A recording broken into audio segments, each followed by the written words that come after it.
Apa makna amalan bertawassul? Iaitu mengambil wasilah. Seorang hamba mengambil wasilah untuk mengharapkan matlamat atau tujuannya dikabulkan, disampaikan. Yang mana pada hakikatnya Allah juga yang boleh mengkabulkan dan menyampaikan segala hajat. Pendapat ulama tentang tawassul.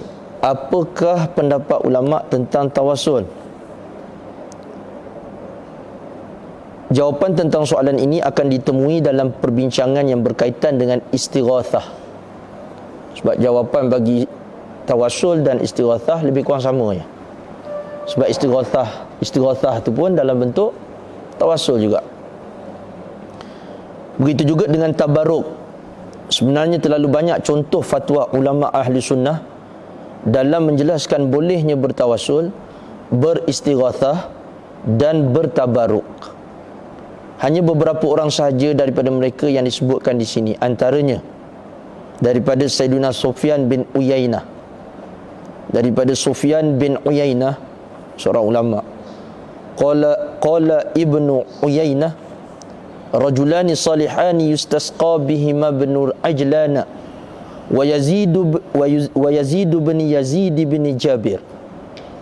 Sufyan bin Uyainah berkata, ada dua orang lelaki yang soleh yang jika bertawassul dengan mereka akan diturunkan hujan, iaitu Ibnu Ajlan dan Yazid bin Jabir.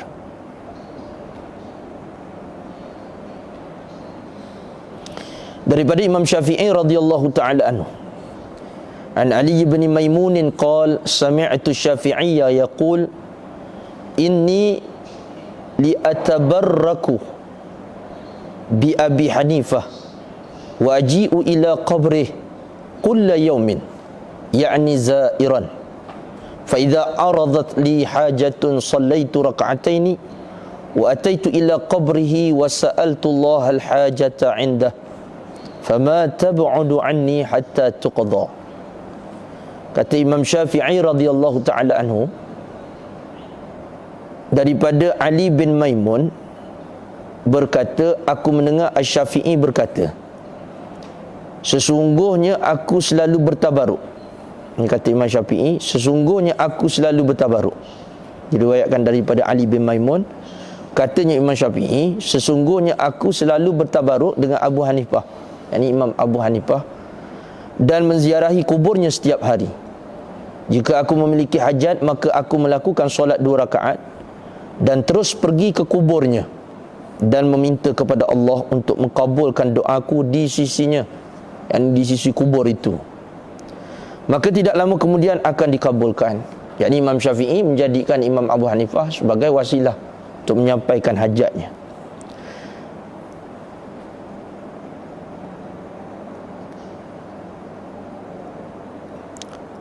Abul Qasim At-Tabari, Abu Asyih Al-Asbahani dan Abu Bakar bin Muqri Al-Asbahani menceritakan keadaan mereka yang kelaparan selama setahun. Mereka telah bertawassul dan beristighatsah setelah Isyak dengan mengunjungi makam Rasulullah sallallahu alaihi wasallam dan berkata, ya Rasulullah, al-ju'a wa ansaraftu faqala li Abul Qasim ijlis imma an yakuna rizqu awil maut.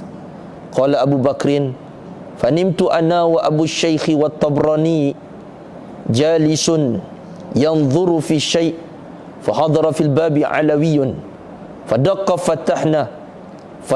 fafatahna lahu fa idza ma'ahu gulamani ma'a kulli wahidin minhuma zambilun fi syai' kathirin fajalasna wa akalna. Qala al-Alawi ya qaum asyakautum ila Rasulillah sallallahu alaihi wasallam fa inni ra'aitu Rasulullah sallallahu alaihi wasallam fil manam fa amarani an ahmala bi syai'in ilaikum.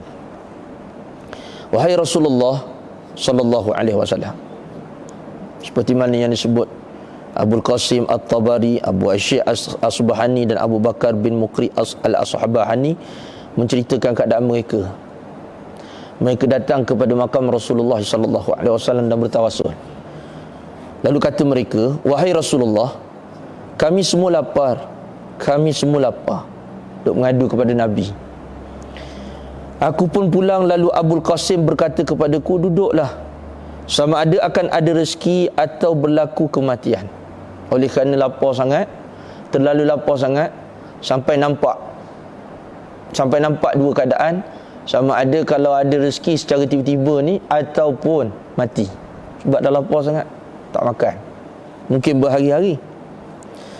Abu Bakar berkata, lalu aku dan Abu Syekh pun tidur, sedangkan At-Tabrani duduk melihat sesuatu. Tiba-tiba seorang Alawi, yakni daripada keturunan Nabi sallallahu alaihi wasallam, datang di pintu dan mengetuknya. Maka kami pun membukanya, sedangkan bersamanya dua orang hamba yang masing-masing membawa talam yang penuh dengan makanan. Lalu kami pun duduk dan makan. Lelaki Alawi itu berkata, "Wahai kaum," kata kepada Abul Qasim At-Tabari, Abu Asyik Al-Asbahani dan Abu Bakar bin Mukri Al-Asbahani inilah. Beliau berkata, "Wahai kaum, apakah kamu mengadu kepada Rasulullah sallallahu alaihi wasallam?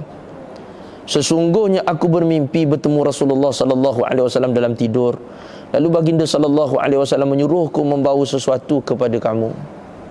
Ini dalam bentuk madat yang tak terputus antara Rasulullah dengan sekalian umat dia. Ada kadang-kadang orang yang minta dapat, ada kadang-kadang orang minta tak dapat. Ala kulli hal, pada hakikatnya Allah juga yang menyampaikan segala hajat hamba. Habis boleh ke tidak wasilah? Boleh lah. Kerana ada contoh, nas dan dalilnya. Ada. Dibentangkan oleh para ulama supaya kita jangan bercakap yang bukan-bukan atas sesuatu yang kita sendiri tak tahu. Cuba meletakkan satu hukum, bertawassul ni tak boleh. Jangan. Bertawassul tu boleh. Diharuskan di sisi agama. Diharuskan di sisi syarak. Keharusan bertawassul bagi umat Islam tu. Yang ni wasilah lah. Dan mengadakan wasilah dalam nak menggapai hajat dan sebagainya. Bahkan katanya Ibnu Taimiyah, Ibnu Taimiyah, yang mana satu kelompok golongan-golongan tertentu yang menyanjung Ibnu Taimiyah, mereka ni puak-puak yang mengharamkan tawassul, membida'ahkan orang yang bertawassul, bahkan menghukum syirik orang bertawassul. Golongan ini dia suka ambil fatwa Ibn Taimiyah, tapi kadang-kadang setengah pendapat-pendapat Ibn Taimiyah tu dia tak pegang. Kata Ibn Taimiyah, berkata di dalam kitab As-Siratul Mustaqim, boleh rujuk kitab Al-Kawakibud Duriyah Ibn Taimiyah. Apa yang Ibn Taimiyah kata? "Wala farqa bainal hayy wal mayyit kama za'ama ba'dhum.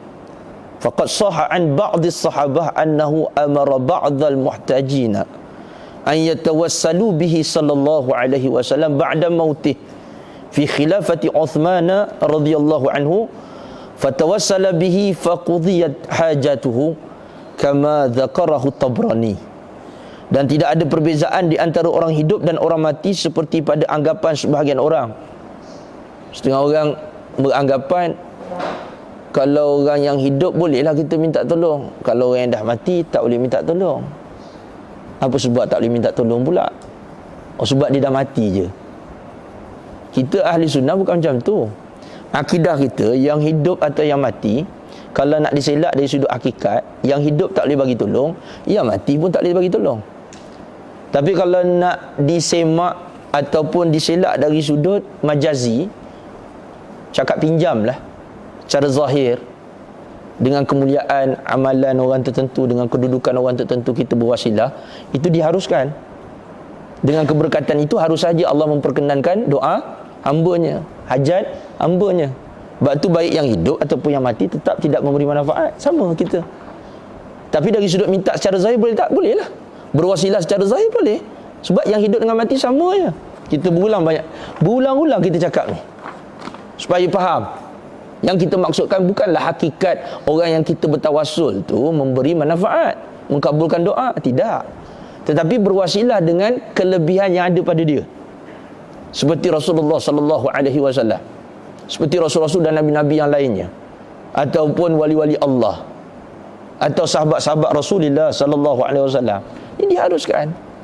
Kalau bertawassul dengan amalan boleh, apatah lagi bertawassul dengan mereka ni, golongan-golongan yang mempunyai kedudukan yang tinggi di sisi Allah Subhanahu Wa Taala. Apatah lagi berwasilah atau bertawassul dengan baginda Nabi Muhammad sallallahu alaihi wasallam. Ada orang kata orang yang dah meninggal tak boleh bagi manfaat. Orang yang hidup je boleh bagi manfaat. Dia cakap macam tu. Lepas tu yang Nabi Muhammad sallallahu alaihi wasallam pada malam Isra' dan Mi'raj, apabila Rasulullah sallallahu alaihi wasallam bertemu dengan Allah, apa yang Rasulullah terima? Perintah sembahyang. Waktu perintah sembahyang tu berapa waktu? 50 waktu. Lepas tu macam mana boleh kurang tu? Berjumpa dengan Nabi Allah Musa alaihi salam. Ketika turun tu berjumpa dengan Nabi Allah Musa alaihi salam. Lalu Nabi Musa alaihi salam bertanya, apa yang Tuhan kamu sampai, apa yang Tuhan kamu perintahkan, apa semua. Lalu Nabi sallallahu alaihi wasallam menyatakan, Tuhanku memerintahkan ke atas umat aku untuk sembahyang 50 waktu. Kata Nabi Musa alaihi salam, mohon kepada Tuhan, minta dikurangkan, umat kamu tak mampu. Akhirnya 50 jadi berapa? Jadi 5 waktu. Sebab siapa tu? Kalau ikut zahir cerita lah, sebab siapa? Nabi Allah Musa AS. Masa tu, adakah Nabi Allah Musa AS, kalau ikut cerita dunia, adakah Nabi Musa AS dah wafat ke belum wafat? Dah wafat dah. Lepas tu bagi manfaat juga tak? Ada manfaat juga. Faham? Dah wafat tu, bagi manfaat juga. Sebab hakikat yang beri manfaat Allah. Itu cerita dia. Nampak? Alaihimassalatu wassalam. Mudah-mudahan Allah Subhanahu wa taala sentiasa menaikkan kedudukan Nabi Allah Musa alaihi salam, meletakkan Nabi Allah Musa alaihi salam pada kedudukan yang sebaiknya. Dengan sebab Nabi Allah Musa alaihi salam itulah secara zahirlah, pada hakikatnya kelebihan yang ada pada diri Nabi Muhammad sallallahu alaihi wasallam. Nampak ceritanya macam itulah bentuknya, tapi sebenarnya keseluruhan kebaikan tu adalah datang daripada baginda Nabi Muhammad sallallahu alaihi wasallam. Nisbah rasul-rasul nabi-nabi, Rasulullah lah yang paling mulianya. Segala-galanya Rasulullah lah. Tak boleh nak banding lah. Tapi dari sudut sebab-sebab yang ada tu, nampak Nabi Allah Musa alaihi salam jadi faktor sebab pada kurangnya daripada 50 waktu menjadi kepada 5 waktu. Tapi kesimpulan besarnya semuanya dengan berkat Rasulullah. Sebab mukjizat tu milik Rasulullah.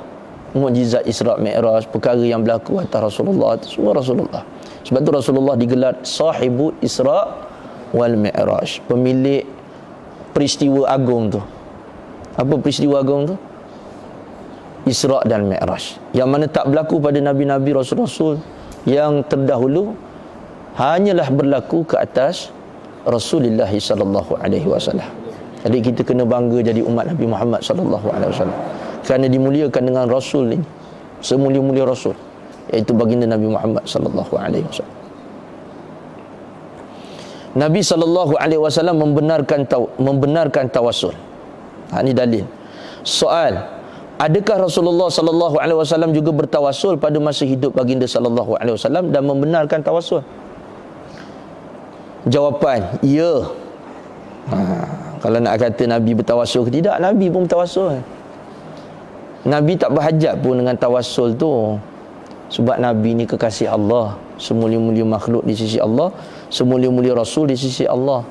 Nabi minta kalau Tuhan nak memperkenankan, jadi. Tapi nak tunjuk keharusan, sebab Nabi ni sahibu syarak. Beliaulah, yakni baginda lah yang mengajarkan syariat kepada manusia. Jadi nak kata boleh tawassul tu, maka ada ke tidak Rasulullah bertawassul? Jawapannya ada. Terpulang pada mereka yang sedia nak mendengar. Terpulang kepada mereka yang nak cari kebenaran. Orang yang hati keras tak boleh lah, dia memantul macam dinding, baling dengan bola, mantul.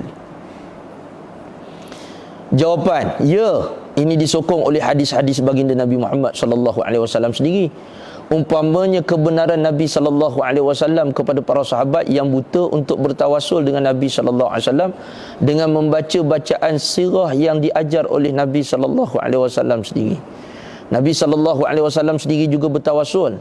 Ia dibuktikan dengan hadis yang diriwayatkan daripada Abi Sa'id Al-Khudri daripada Nabi sallallahu alaihi wasallam, sesiapa yang mengucapkan ketika keluar untuk melaksanakan solat, Allahumma inni as'aluka bihaqqi sa'ilina 'alaik wa bihaqqi munshawi ilaik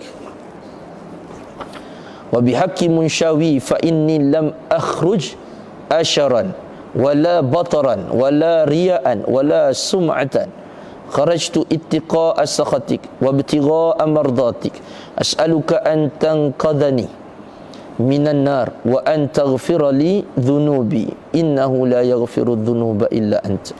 Ya Allah, aku memohon kepadamu dengan hak orang-orang yang memohon kepadamu dan dengan hak langkah-langkahku bahawa sesungguhnya aku tidak keluar dengan keangkuhan, sombong, riak mahupun sum'ah. Aku keluar kerana takut terhadap kemurkaanmu dan mengharapkan keredaanmu. Aku memohon kepadamu untuk menyelamatkan diriku daripada api neraka dan mengampuni dosa-dosaku. Sesungguhnya tidak ada yang dapat mengampuni dosa-dosa kecuali Engkau. Adakah Nabi mempunyai dosa? Tak ada dosa. Tapi Nabi mohon keampunan kepada Allah Subhanahu Wa Taala. Nak tunjuk bahawasanya Rasulullah sallallahu alaihi wasallam, daripada apa yang disebut oleh Rasulullah, doa yang diajarkan oleh Nabi sallallahu alaihi wasallam, menunjukkan bahawasanya keharusan bertawasul. Bahkan Nabi sendiri bertawasul, Allahumma inni as'aluka bihaqqi sa'ilina 'alaik. Ya Allah, aku mohon kepadamu dengan hak orang-orang yang memohon kepadamu, dengan hak orang yang memohon kepadamu. Jadi Rasulullah bertawasul. Faham? Bukanlah sebenarnya orang yang memohon tu sama taraf atau lebih afdal daripada Rasulullah. Tak mungkin. Sebab Rasulullah yang terlebih afdal daripada segala-galanya. Tapi nak menunjukkan bahawasanya di sini bertawasul itu boleh, sedangkan Nabi sallallahu alaihi wasallam sendiri yang mengajarkan, yang buat perkara tu. Jadi jangan marah-marah sangat orang yang nak bertawasul. Yang tak nak bertawasul tu pulanglah. Tak ada masalah. Rasa diri dah okey sangat, rasa diri dah ada kedudukan yang istimewa dengan amalan, rasa sendiri-sendiri boleh pergi kepada Allah, yalah bismillah. Ada pun orang lain nak bertawasul kerana mereka rasa diri mereka tu kurang, nak saja-saja cagar dengan amalan sendiri, siapalah kita. Lalu dia pun menggunakanlah orang-orang yang mempunyai keistimewaan, kedudukan yang tinggi di sisi Allah, gunakan sebagai wasilah. Macam kita lah, ya Allah, bantulah saya dengan berkat kedua ibu bapa, yang mana kedua ibu bapa ni banyak dah berkorban untuk saya. Bahkan Engkau menaikkan darjat mereka, Engkau meletakkan keredaan Engkau pada diri mereka ni. Kalau kita kalau ibu bapa redha kita, maknanya Allah redha kita, macam tu kan. Jadi dengan keberkatan tu, ya Allah, bantulah saya, permudahkan urusan saya. Katalah nak ambil SPM, nak ambil peperiksaan, nak masuk ujian apa, tiba-tiba dikabulkan doa tu dengan berkat ibu bapa. Itu sebahagian daripada bentuk wasilah. Tak ada masalah. Kalau dengan ibu bapa boleh, apatah lagi dengan Rasulullah sallallahu alaihi wasallam. Ini bukan masalah yang hidup ataupun yang mati, sama je. Nak jadikan wasilah ni, yang hidup ke yang mati sama je. Sebab maksud kita hajat, dan hakikatnya dialah, yakni Allah yang maha hidup itu, yang memberi manfaat dan mudarat. Sebab kalau tengok kat sini pun, bihaqqi sa'ilina 'alaik, dengan haknya orang-orang yang berdoa. Orang yang berdoa tu, orang yang hidup pun berdoa, orang yang dah mati pun pernah juga berdoa. Nescaya Allah mewakilkan 70,000 malaikat, siapa yang baca doa ni, yang memohon keampunan untuknya, dan Allah menghadap kepadanya dengan zatnya sehingga dia selesai daripada solatnya. Riwayat Imam Ahmad, Imam Ibnu Majah, Imam Khuzaimah, Imam Tabrani, Imam Ibnu Sunni, Imam Al-Baihaqi, Imam Ibnu Abi Shaybah, Imam Abu Nu'aim Fadl, Imam Abu Nu'aim Fadl bin Dukain. Ni riwayat hadis ni tadi. Allahumma inni as'aluka bihaqqi sa'ilina 'alaik. Banyak lagi hujah-hujah ni. Kalau nak dibaca ni memang panjang, tapi kita bawa lah sekira-kira sahaja bagi orang yang ada keinginan untuk menerima kebaikan dan kebenaran, insya-Allah perkara ni dapat membantu. Siapa yang keliru dengan hujah atau dalil yang dibentangkan oleh ulama ni, sekira-kira meleraikan kekusutan, kekeliruan yang ada, bahawasanya perkara bertawasul ini diharuskan dan dibolehkan.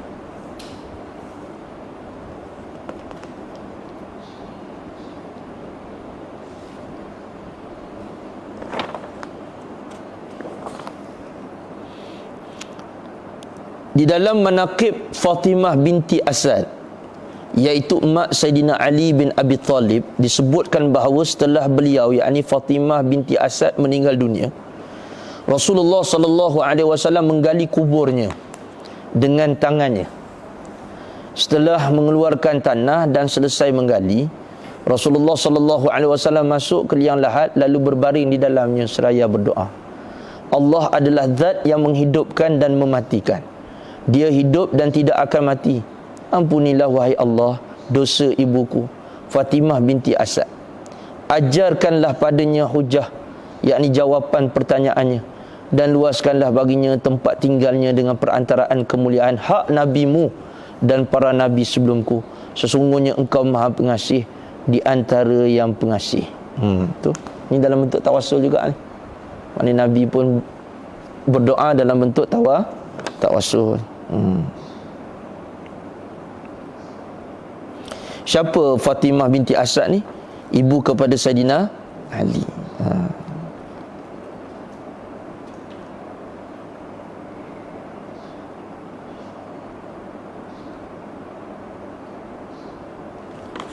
Saidina Ali tu siapa pula?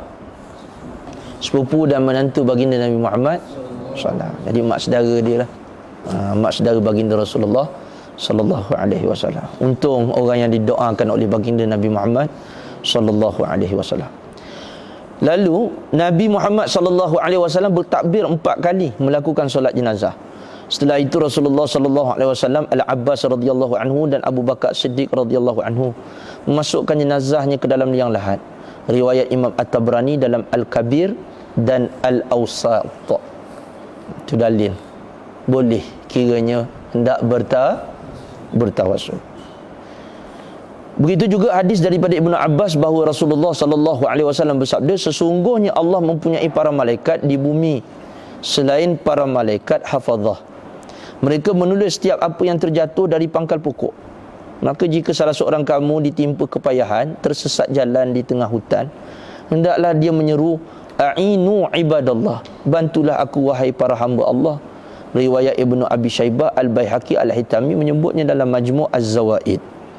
Ini pun dalam bentuk tawasul juga. Faham? Dalam bentuk tawasul. Kalau orang sekarang sebut a'inuni, kata sesat. Jadi sesat. Dulu ada satu cerita kat TV3 tahun 90-an. Cerita pasal Sidi Abdul Qadir Jilani. Ada satu orang tu dia nak kena tindas, nak kena zalim satu orang perempuan tu. Dia nak kena zalim dengan satu orang yang lain lah. Orang perempuan tu macam nak kena dibuat tak baik lah.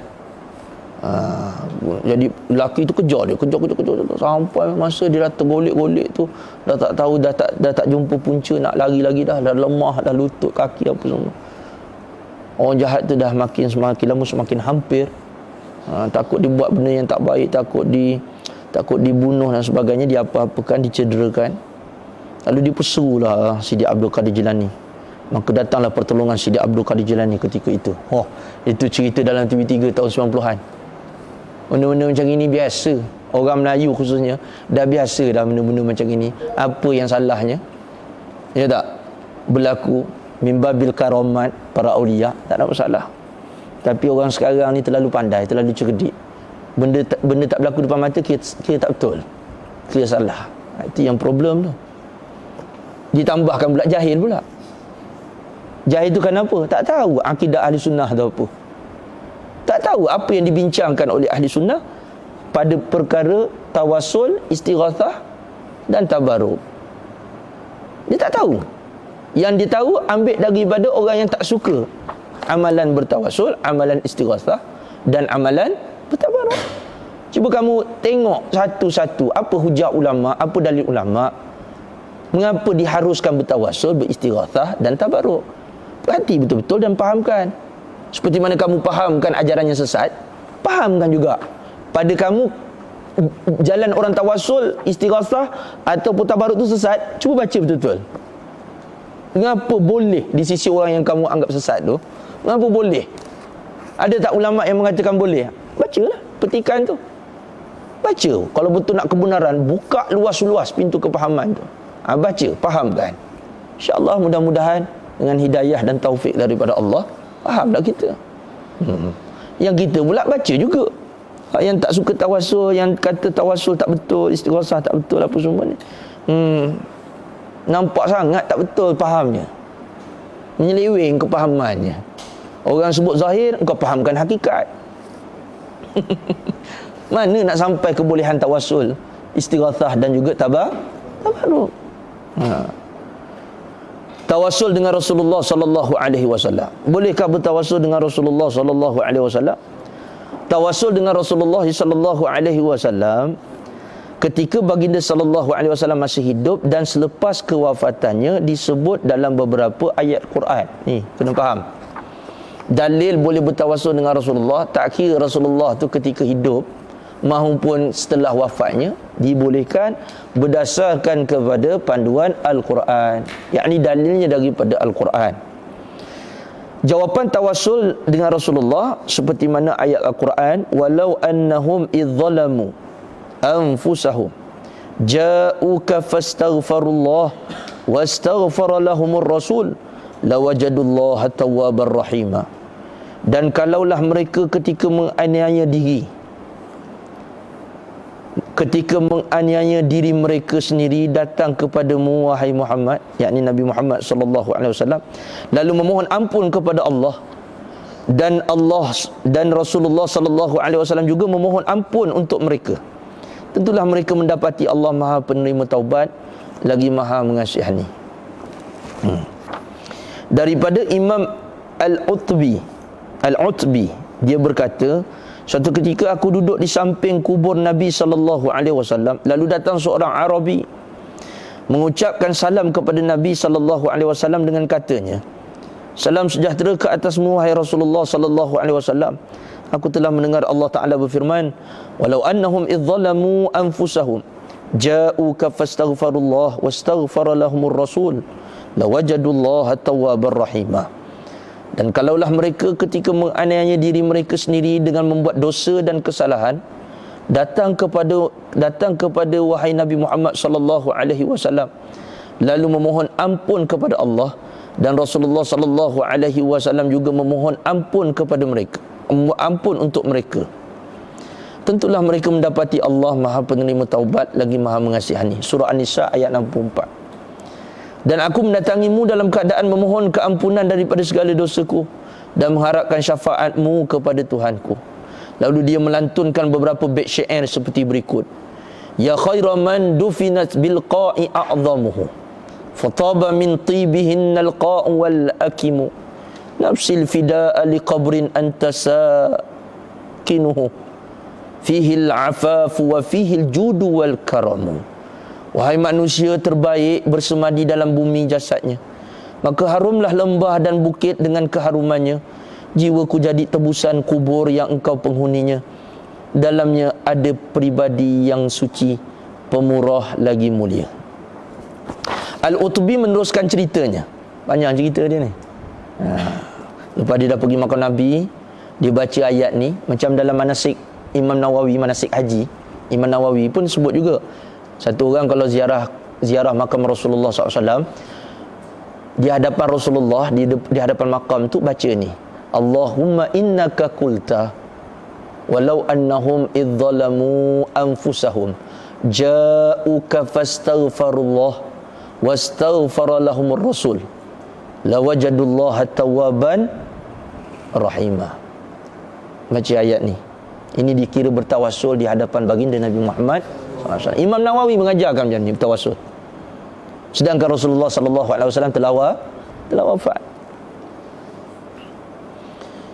Lalu Al-Utbi meneruskan ceritanya. Ini ahwal mereka dahulu. Faham? Mereka-mereka dahulu, ulama-ulama, awliya, as-salihin, ulama ul-amilin, mereka mengamalkan tawassul di hadapan Rasulullah SAW. Sebelum ada buat-buat yang sibuk marah-marah orang duduk depan makam Rasulullah. Yang sebelum yang ada tu amalan ulama-ulama dahulu bertawassul dengan baginda Nabi Muhammad sallallahu alaihi wasallam. Al-Utbi meneruskan ceritanya, kemudian dia berpaling meninggalkan makam Nabi sallallahu alaihi wasallam. Tiba-tiba dua mataku mengantuk, lalu aku bermimpi melihat akan Nabi sallallahu alaihi wasallam dalam tidurku. Dan baginda sallallahu alaihi wasallam bersabda kepadaku, wahai Utbi, segera pergi berjumpa Arabi itu dan khabarkan berita gembira kepadanya bahawa Allah Ta'ala telah mengampuninya. Imam Nawawi meletakkan cerita Al-Utbi ini di dalam kitabnya Al-Idah, dan beliau memuji ucapan Arabi tersebut dan menganjurkan agar ianya diamalkan ketika kita berziarah ke makam Nabi sallallahu alaihi wasallam, dengan ditambah dua bait lagi. Anta syafi'ul ladzi turja syafa'atuhu 'ala sirati idza ma zalatil qadamu wa sahibaka fala ansahuma abadan minni salamu alaikum ma jaral qalamu. Engkaulah pemberi syafaat yang diharapkan syafaatnya ketika tergelincir segala kaki ketika melintas sirat, dan dua sahabatmu yakni Abu Bakar dan Omar sekali-kali tidak aku lupa.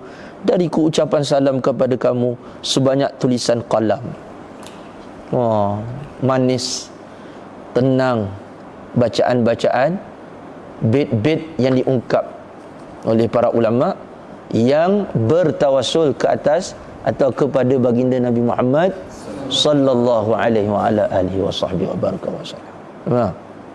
InsyaAllah mudah-mudahan kita memahaminya, dan mudah-mudahan Allah Subhanahu wa taala sentiasa merahmati kita dengan berkat Rasulullah sallallahu alaihi wasallam, memandu kita, mengurniakan hidayah dan taufik kepada kita semua insya-Allah, dan mengurniakan kepada kita syafaat baginda Rasulullah sallallahu alaihi wasallam.